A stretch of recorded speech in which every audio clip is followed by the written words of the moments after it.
이사야 23장 1절에서 18절까지 말씀을 살펴보도록 하겠습니다. 당시 해양무역의 중심지이자 번영의 상징이었던 두로와 시돈의 멸망에 관한 하나님의 경고와 심판, 회복의 연을 애가의 형식을 통해 선포합니다. 1절에서 7절은 두로의 몰락에 대한 탄식입니다. 두로는 어원적으로 바위란 의미로 지중해 동쪽 연안에 위치한 도시 국가였습니다. 육지에서 600에서 700m가량 떨어져 외부의 침입으로부터 비교적 안전한 바다의 요새였습니다. 난공불락의 요새 같은 두로가 점령당한 사건은 하나님의 심판이 매우 엄중하며 피할 자가 없음을 알려줍니다. 1절은 두로에 관한 경고이지만 다시스의 배들아 너희는 슬피 부르짖을지어다 라고 선포합니다. 직과 항구를 상실했기 때문입니다. 다시스에서 출발한 두로의 배들은 중간에 있는 기띔 땅에서 정박하여 안식과 쉼을 누려야 했습니다. 이 소식을 기띔, 오늘의 키프로스에서 듣게 됩니다. 중간 지점에서 두로의 멸망 소식을 들은 상선은 두로에 정박할 수도 다시스에 돌아갈 수도 없게 된 것입니다. 전파되었음이란 원래 옷을 발가벗기는 것에서 유래하여 두로의 몰락 소식이 전파되되 정오의 해처럼 밝히 전해졌음을 가리킵니다. 2절에서 이사야는 바다에 왕래하는 시돈 상인들과 해변 주민들 향해 잠잠하라고 명령합니다. 잠잠하라란 1절의 슬피 부르짖을지어다와 같은 의미입니다. 이들은 원양 선단을 이끌고 지중해를 항해하며 중개무역을 하는 두로와 시돈 상인의 덕분에 많은 부를 축적했습니다. 믿고 의지하던 나라가 폐허로 변화해버린 엄청난 사실을 목격하고 너무나 큰 슬픔으로 울 수조차 없는 참담한 상황에 처하게 될 것임을 알려줍니다. 3절은 중개무역의 한 예를 보여줍니다. 시엘이란 애굽의 나일강을 가리킵니다. 나일강의 범람으로 토지가 비옥하여 많은 수확이 있었습니다. 그것의 곡물들은 두로의 선단을 통해 수운되어 지중해 각 나라에 거래되었습니다. 이사야는 전적으로 바다 덕분에 살아가는 시돈과 두로에게 바다의 입을 통해 파국적 재앙을 선포하게 합니다. 아이를 낳지 못하는 여인이 부끄러움과 수치를 당하는 것처럼 몰락으로 인해 이들의 해상무역이 더 이상 아무런 경제적 이익을 가져다 주지 못할 것이다 라고 합니다. 이들과 오래전부터 거래를 해왔던 애굽은 두로가 멸망했던 소식을 듣고 큰 충격에 빠집니다. 애굽은 두로의 무역 상대국 중 가장 큰 비중을 차지했던 국가였습니다. 고통받으리로라는 4절의 상고를 겪더란 같은 의미로 얼마나 큰 충격에 빠지게 될 것인지를 생생하게 묘사합니다. 이사야는 두로 사람들에게 다시스로 건너가 피난할 곳을 종용합니다. 다시스는 두로의 식민지로서 주중해 서쪽 연안에 있는 많은 국가들의 두로의 물품을 중개하는 기능을 담당했었습니다. 한때 바다를 호령했던 자들이 생존을 위해 타국으로 도망치는 신세가 된 것입니다. 그토록 오랜 역사를 가지고 저 먼 곳까지 가서 식민지를 세우던 도성이냐라고 하며 과거 전통과 활력과 식민지를 자랑하는 두로의 영광이 어디 갔느냐고 조롱하며 묻습니다. 그처럼 기쁨이 넘치던 두로가 몰락하여 통곡의 소리만 들릴 뿐입니다. 8절에서 14절은 두로의 심판자 여호와입니다. 당시 두로가 가졌던 위상을 언급합니다. 두로는 단순히 교육을 통해 부를 축적한 도시가 아니었습니다. 멸류관을 씌우던 자일 정도로 자신들의 가진 경제적 능력만으로 당시 국제사회에서 막대한 영향력을 끼쳤습니다. 두로의 상인들은 고관들로 통치자의 위치에 있었습니다. 각국 사람들에게 부러움과 찬사를 동시에 받을 뿐 아니라 원하는 것은 다 누리며 살았습니다.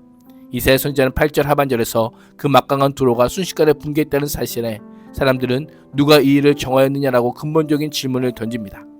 정하였느냐란 여러 사람이 숙고하여 조언하는 것, 숙고와 조언을 바탕으로 결정을 내리는 것을 가리킵니다. 하나님께서 천상의 일을 통해 두로의 몰락을 결정하시고 그들을 대적하사 그들을 위해 파멸의 재앙을 내리셨음을 알려줍니다. 9절에서 이사야는 그에 대해 명확하게 만군의 여호와께서 그것을 정하신 것이라고 선언합니다. 두로의 몰락이 단순히 인간 세상의 전쟁의 결과가 아니라 온 우주를 주관하시는 여호와께서 자신의 절대 주권에 근거하여 작정하신 계획이요 결과임을 강조합니다. 여호와께서 두로의 몰락을 주권적으로 작정하신 목적이 무엇일까요? 모든 누리던 영혼을 욕되게 하시며 세상의 모든 교만하던 자가 멸시를 받게 하기 위함입니다. 인간의 교만을 꺾고 하나님 앞에 교만한 것이 얼마나 허무하고 무익하며 비참한 결과를 초래하는지 나타내시기 위함입니다. 하나님은 자신의 뜻을 거슬러 추구하는 인간의 모든 헛된 욕망을 결코 방관하지 않으시는 분이십니다. 하나님께서 정하신 때에 정하신 방법으로 모든 높아진 것을 심판하며 낮추시는 분이십니다. 10절과 12절은 두로의 멸망이 각 지역에 끼칠 결과를 선포합니다. 딸 다시스여란 다시스의 백성이여란 의미입니다. 두로는 나일강이 범람함과 같이 합니다. 나일강의 범람으로 애굽의 수확물이 풍부하듯이 두로의 멸망으로 그 둘레에서 벗어난 다시스에는 부가 넘치게 됩니다. 여호와께서 바다 위에 손을 펴심으로 바다를 무대로 부와 명성을 획득한 두로와 시돈에 대한 하나님의 심판이 시작되었음을 보여주십니다. 이를 통해 두로 주변의 국제 정세를 움직이는 분이 여호와의 심을 알려줍니다. 하나님께서 해생무역을 장악한 페니키아란 상업 제국을 가나안이라 부르십니다. 페니키아는 두로와 시돈을 모두 포함하는 지역으로 예로부터 톡착신앙으로 사람들의 영을 흐리게 하였으며 온갖 태폐적이고 역겨운 일들을 자신들의 간섭으로 지켜왔기에 가나안의 요새들을 무너뜨리라고 명령하십니다. 시돈으로 대표되는 두로와 페니키아 전 영역이 진멸을 당하여 다시는 과거의 영혼을 누리지 못할 것이며 그 거민들이 구브로의 귀띔으로 도망칠지라도 그곳에서도 평안을 얻지 못합니다. 공의를 저버린 자가 하나님의 심판을 결코 피할 수 없음을 선포합니다. 시돈의 멸망은 바벨론의 멸망과 유사하게 이루어질 것입니다. 아수르가 바벨론을 점령하고 초토화시켜 들짐승들의 서식처로 만들어 버렸던 것처럼 시돈도 완전히 허물어져 폐허가 될 것입니다. 14절은 다시 1절로 돌아갑니다. 수미 쌍간의 구조를 통해 두로의 패망을 확실하게 부각시킵니다. 다시스의 선원들은 생업을 잃어 슬퍼할 수밖에 없음을 예언합니다. 15절에서 18절은 두로의 회복입니다. 두로의 고난은 유다가 바벨론에 패망하여 70년을 고통받은 것처럼 두로의 고난이 70년 동안 계속될 것을 예언합니다. 기한이 정해진 것이 은혜입니다. 부와 지혜에서 부러움의 대상이었던 두로는 늙은 창녀가 잊히듯이 일정 기간 사람들의 기억에서 사라집니다. 그 후에 다시 기생의 노래, 창기의 노래를 부르게 될 것입니다.